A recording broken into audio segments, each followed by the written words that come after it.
प्रदेश के मुख्यमंत्री सुखविंदर सिंह सुक्खू हेलीकॉप्टर के माध्यम से उदयपुर पहुंचे, जहां से वाहन के माध्यम से सभा स्थल पहुंचने से पहले उन्होंने त्रिलोकनाथ मंदिर में माथा टेका। उनके साथ कैबिनेट मंत्री जगत सिंह नेगी, सुंदर सिंह ठाकुर, भुवनेश्वर गौड़ भी साथ मौजूद थे। इस अवसर पर मुख्यमंत्री सुखविंदर सिंह सुक्खू ने जनसभा को संबोधित करते हुए कहा कि चुनाव में धन बल को हराना है, जबकि जन बल को जिताना है। उन्होंने कहा कि यह चुनाव आम नहीं है, सत्ता को बचाने का नहीं है, जबकि संविधान को बचाने का है।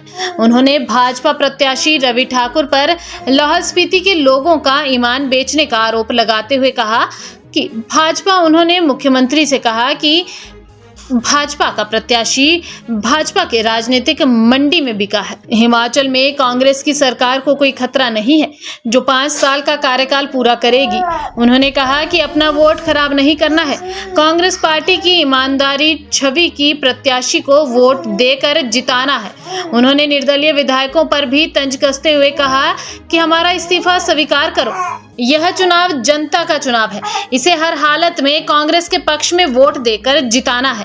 उन्होंने बीजेपी के प्रत्याशी के बिके हुए विधायक को वोट नहीं देने की अपील की है। 25 लाख हिमाचल सरकार उठाई। 15 महीने में हमने 22,000 रोजगार के अवसर पैदा किए। अभी आईपीएच में 10,000 Patwa, filter, electrician, multipurpose worker, pump ऑपरेटरों के इंटरव्यू होने जा रहे हैं। 6500 टीसीटी आर्ट्स लेक्चरर्स के बैच वाइज भर्तियां होने जा रही है। 984 पटवारी भरने जा रहे हैं। 2061 वन मित्र भरने जा रहे हैं। जयराम ठाकुर जी ने 5 साल में सिर्फ 20,000 नौकरियां दी, सिर्फ 20,000। हमने 1 साल में 22,000 रोजगार के अवसर पैदा किए। भारतीय जनता पार्टी हमने 15 लाख रुपए देने की बात करती थी। हमने तो 15 लाख देने की बात नहीं की। हमने तो 1,500 रुपए अपनी प्यारी बहना सम्मान निधि की देने की बात की थी। वो मिलना शुरू आपको हो गया। ये 15 महीने की सरकार है। आपदा आई,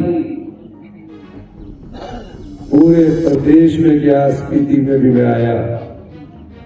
आपके रोड टूट गए थे, आपका सीजन पीक पर था।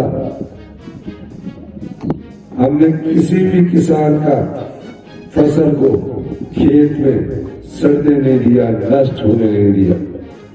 जिसका घर टूट गया उसको हमने का घर बनाने के लिए जो प्रधानमंत्री आवास योजना के तहत 1.5 लाख रुपया मिलता था, मैंने आपदा प्रभावित परिवारों के लिए कानून बदल दिया, नियम बदल दिया और उन्हें 7 लाख रुपए की आर्थिक सहायता। मैं खुद एक आम परिवार से आता हूं। मेरे घर में कोई राजनीतिक नहीं है। जब हम राजनीति में थे तो उस समय कहते थे कि सरकारी रोजगार प्राप्त कर लो, अच्छा पालन पोषण हो जाएगा। लेकिन एक आम और किसान परिवार आपका दर्द जानता है। एक आम परिवार का व्यक्ति जब मुख्यमंत्री बनता है तो उसको आपका दर्द पता होता है, मुझसे किसी ने मांगी। भ्रष्टाचार के चोर दरवाजे बंद करके हमने 2200 रुपया अधिक कमाया, जो हम जनता में बांट रहे हैं। अक्सर क्या होता था? अक्सर ये होता था कि हमारा चुनाव 2027 में है और 2026 में बांटेंगे। मैंने कहा नहीं, ये जनता का पैसा है, हर साल बांटेंगे। कर्मचारियों को 4% ये की किस्त दी। पुलिस कर्मियों की डाइट मनी 210 रुपए थी, मैंने बढ़ाकर 1,000 रुपया की।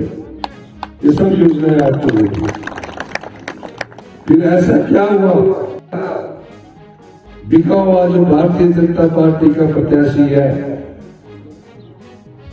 उसने उस महान पार्टी से गद्दारी की जिस पार्टी के चुनाव चिन्ह पर हाथ भर वो चुनकर विधायक बना। वो भारतीय जनता पार्टी की राजनीतिक मंडी में बिका है। मैं आपसे सिर्फ ये अनुरोध करने आया हूं, हमारी सरकार को कोई खतरा नहीं है, 3.5 साल और चलेगी। 3.5 साल आपके लिए और योजनाएं लाएगी। हमने यहां से विक्रमादित्य को एमपी का कैंडिडेट घोषित किया है, आपने उनका भी समर्थन करना है। सुल्तानपुरी को शिमला से हमने एमपी का कैंडिडेट डिक्लेयर किया, आपने सुरेश मोहन को भी समर्थन करना है। मैं ये कहना चाहता हूं, जो लोग ये कह रहे हैं कि 4 जून को जयराम जी बार बार कहते हैं उनका मैथ कमजोर है, वो फिर सोचते हैं।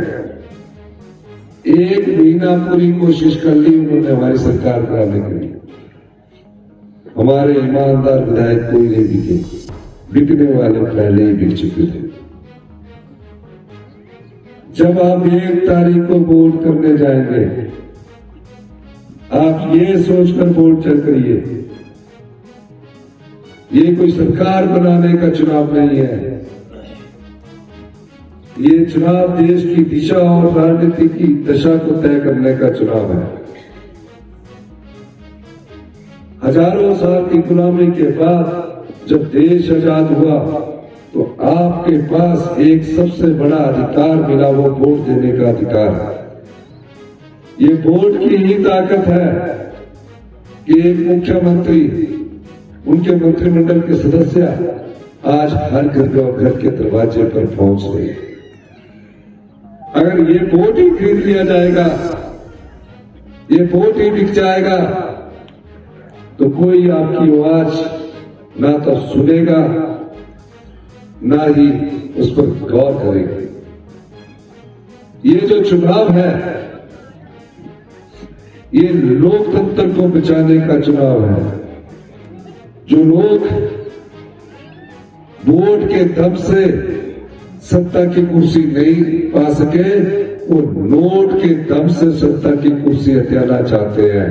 पैसों से विधायकों को खरीदते हैं, विधायक उनकी राजनीतिक मंडी में बिकता है। ऐसे लोगों को सबक सिखाने का वक्त है। ईमानदार व्यक्तित्व जो होता है,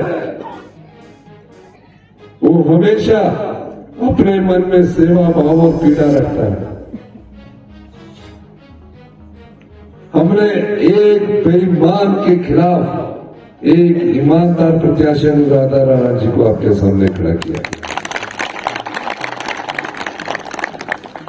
इस क्षेत्र से पहली महिला सम्मान निधि शुरू हुई और इस क्षेत्र में हमने पहला महिला का टिकट हमने दिया। क्यों दिया? टिकट में आती कि महिलाओं को हम सम्मान देना चाहते हैं, इसलिए दिया। इसमें कोई दो राय नहीं है। और दूसरी बात, ईमानदार प्रत्याशी जो होता है वो हमेशा सेवा भाव के उसके मन में होता है। यहां से एक आजाद प्रत्याशी भी खड़े हैं, रामलाल मार्कंडे जी। मैं उनको बहुत अच्छी तरह जानता हूं।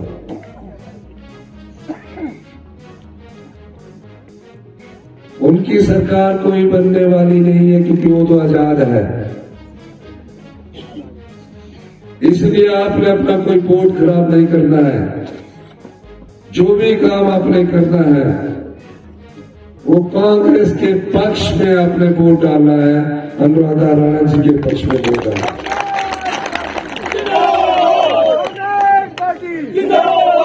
आजाद उम्मीदवार कि आप 3 आजाद उम्मीदवारों की हैसियत देख रहे हो।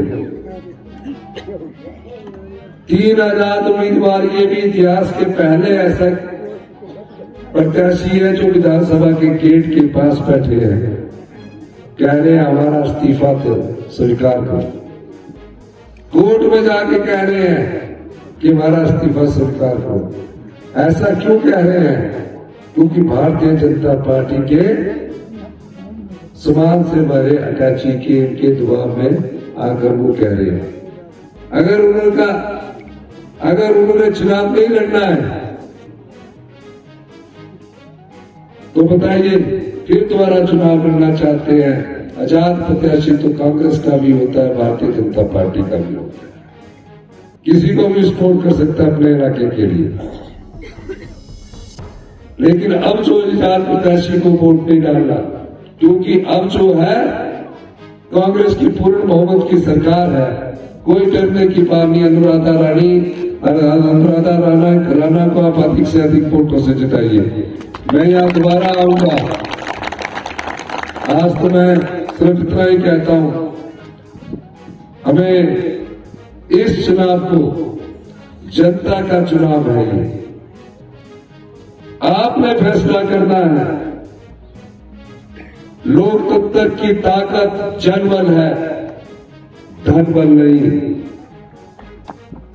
लोकतंत्र में जनता जीतती है, धन हारता है। तो क्या आप इस चुनाव में जो बिका हुआ यहां प्रत्याशी है भारतीय जनता पार्टी का, जिसने लाहौल स्पीति का नाम बिक